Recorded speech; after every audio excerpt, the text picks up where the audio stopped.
Bom, presidente, eu quero me dirigir novamente, respeitosamente, ao ministro Sérgio Moro, como faço não só com ele, como qualquer ministro que vem à casa e trata todos com respeito, o mesmo que exijo dos colegas, para dizer, presidente, que aqui o que está em debate não é ser a favor do combate à corrupção ou ser contra o combate à corrupção.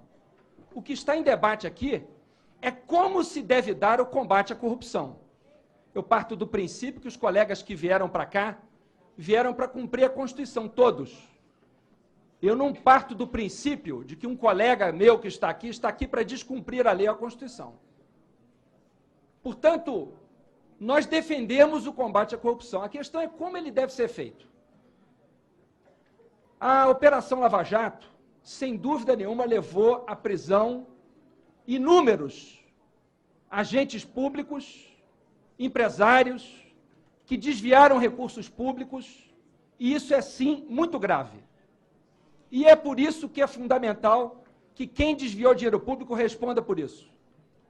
Sobretudo quem é progressista, quem se preocupa com justiça social, deve ser contra a corrupção porque ela retira dinheiro do combate à desigualdade. Agora, a questão é como esse combate será feito. Um dos principais avanços, senhor ministro, do processo penal, e Vossa Excelência sabe disso, é a garantia da imparcialidade do juiz. Portanto, o que nós estamos debatendo nessa comissão não é o conteúdo das decisões de Vossa Excelência, mas como Vossa Excelência se comportou na presidência do processo. Como Vossa Excelência disse alguns anos atrás, o que está em debate nesse momento não é a forma como os diálogos foram obtidos. E quero dizer, senhor ministro, que se foram obtidos de forma criminosa, merecem o nosso repúdio. Mas isso é questão que a Polícia Federal já está tratando. A Polícia Federal já está investigando se eles foram obtidos ilegalmente. De nossa parte, importa o que eles revelam a respeito do comportamento de Vossa Excelência como magistrado. De forma que a primeira pergunta que eu faço, ministro, e uma pergunta também bastante objetiva é: existe algum dos diálogos divulgados, atribuídos a Vossa Excelência, que Vossa Excelência negue? Alguma frase, alguma pergunta, alguma observação, algum conselho, alguma sugestão, atribuídos a Vossa Excelência, que Vossa Excelência negue? Veja, ministro, nós percebemos no início da sua apresentação que Vossa Excelência não os confirma, mas não é essa a minha pergunta. Eu não peço a Vossa Excelência que confirme. Eu peço a Vossa Excelência e pergunto a Vossa Excelência, algum deles é negado peremptoriamente por Vossa Excelência? Tem algum que Vossa Excelência diga, esta frase eu não falei? E disso nós precisamos saber. Segunda pergunta a Vossa Excelência. Ao se conduzir um processo penal qualquer que seja, inclusive de combate à corrupção, não parece a Vossa Excelência que ao aconselhar a substituição, ou o treinamento, ou a mudança de uma das procuradoras da República, Vossa Excelência sai do papel de juiz julgador e passa para o lado da acusação? Não fica claro para Vossa Excelência que, nesse momento, Vossa Excelência perde o principal capital político de um juiz numa democracia moderna, que é a imparcialidade? Porque aqui Vossa Excelência coloca em risco o papel do juiz num processo penal. Eu imagino que nenhum dos deputados aqui, e tenho certeza que nem mesmo Vossa Excelência, gostaria de ser julgado por um juiz que Vossa Excelência soubesse que tem lado. Seja qual for o lado e seja qual for o réu. O juiz ele precisa proteger a sua imparcialidade. E Vossa Excelência sabe bem disso. Quando Vossa Excelência sugere que se formalize uma denúncia, quando Vossa Excelência sugere, e eu pergunto a Vossa Excelência se sugeriu, que seja ouvida determinada testemunha para uma das partes, Vossa Excelência não concorda que, nesse momento, Vossa Excelência coloca em risco, para não dizer acaba com a sua imparcialidade? Não parece a Vossa Excelência que, nesse momento, Vossa Excelência sai do papel de juiz julgador e se torna parte da acusação? Será que a admiração que Vossa Excelência tem pela Operação Mãos Limpas, que sem dúvida nenhuma teve grandes méritos, não faz Vossa Excelência confundir o papel do juiz no processo penal brasileiro com o papel do juiz de instrução do processo penal italiano? Mas lá os juízes que Vossa Excelência admira não foram julgadores, foram juízes de instrução. Não foram aqueles que julgaram os réus em cuja instrução atuaram.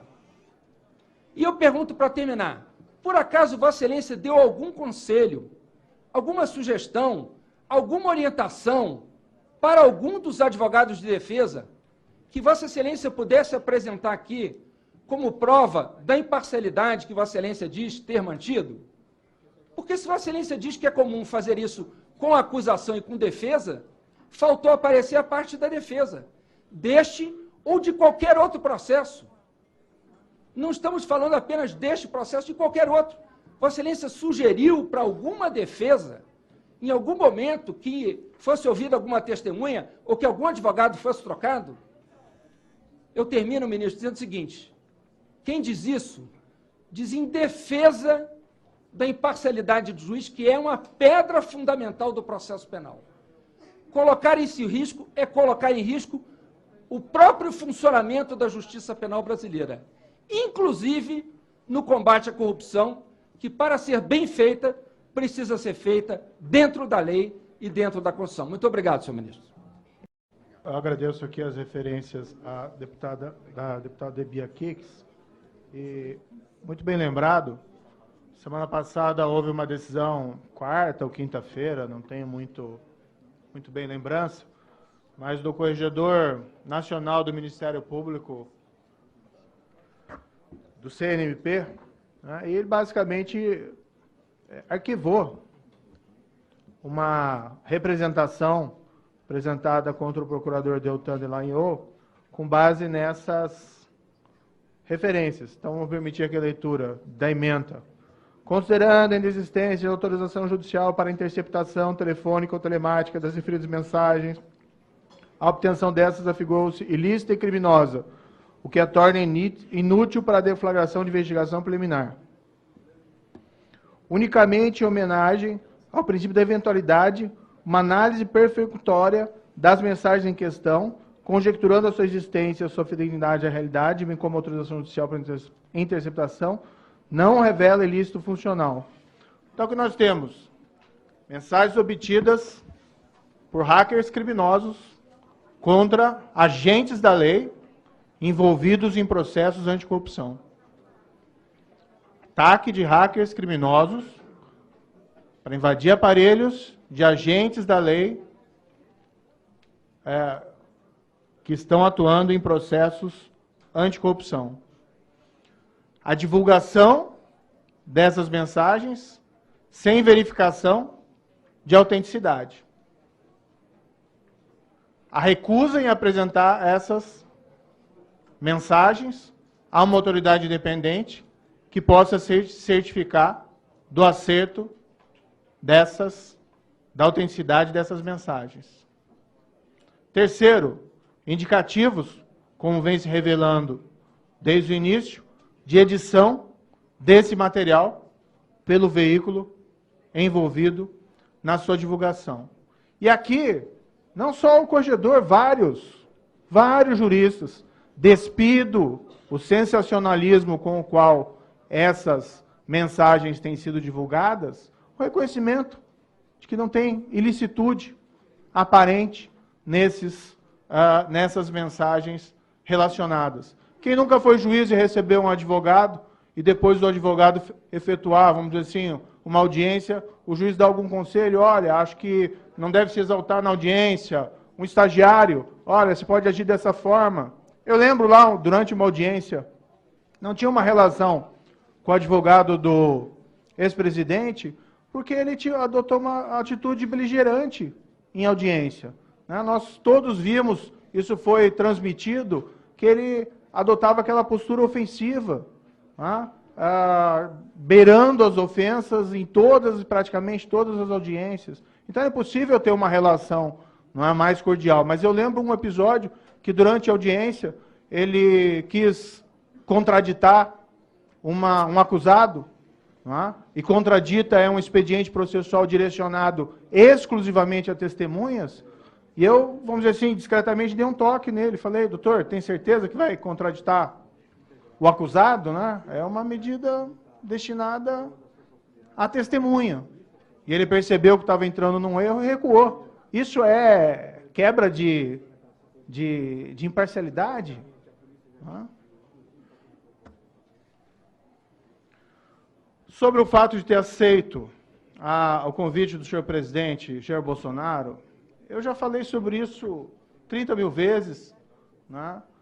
E assim, claro que eu compreendo críticas. Quando eu aceitei, saíram críticas na imprensa, compreendo se eventuais procuradores ficaram insatisfeitos, se eventuais policiais ficaram insatisfeitos, se alguns colegas juízes acharam que eu não deveria acatar, mas eu acatei e falei isso publicamente, e esse é o meu propósito. Eu assumi com o objetivo de consolidar os avanços anticorrupção da Operação Lava Jato. Nós passamos aí por 5 anos com sombras de retrocesso. Essas sombras permanecem em menor nível. E eu vi o exemplo das mãos limpas na Itália. Todo aquele esforço anticorrupção gerou uma frustração de expectativas, porque houve uma reação legislativa. E a minha compreensão foi que, assumindo uma posição forte dentro do Poder Executivo, eu estaria em melhores condições de barrar qualquer espécie de tentativa de retrocesso. E mais, eu não quero barrar o retrocesso, eu quero avançar. E nós temos avançado, não só contra a corrupção, mas contra o crime organizado e o crime violento. Nós temos estatísticas que demonstram, não são estatísticas meramente oficiais do Ministério da Justiça, mas mesmo as estatísticas oficiais revelam uma queda de cerca de 23% de número de assassinatos no país desde o início do ano. Estatísticas de outros institutos que são não muito amigáveis ao governo revelam que essa queda progride até agora esse semestre, e ela é substancial em todo o país, em vários outros índices de criminalidade. Nós isolamos as lideranças, um dos primeiros atos, junto com o governo do Estado de São Paulo, nós isolamos as lideranças da maior organização criminosa do país, a mais perigosa. Fizemos isso 12 anos, após 12 anos que eles deveriam ter sido isolados. Nós temos isolado essas lideranças. Há um aumento do número de prisões, há um aumento do número de apreensões de drogas, há operações de erradicação de drogas nos países vizinhos. Nós estamos aprofundando a cooperação jurisdicional, estamos aumentando o quadro de policiais federais, de policiais rodoviários federais. Nós estamos trabalhando firme, seguindo o compromisso que assumimos lá com o senhor presidente. Me pedem novamente, reconheça qual o diálogo. A grande questão é que nós não temos essas mensagens, elas podem ser adulteradas parcial ou totalmente. Algo dali que consta pode ser autêntico, mas palavras podem ser inseridas. Eu não tenho essas mensagens de 3 anos atrás, mas ele é seguro que atuei com correção e dentro da legalidade e com imparcialidade.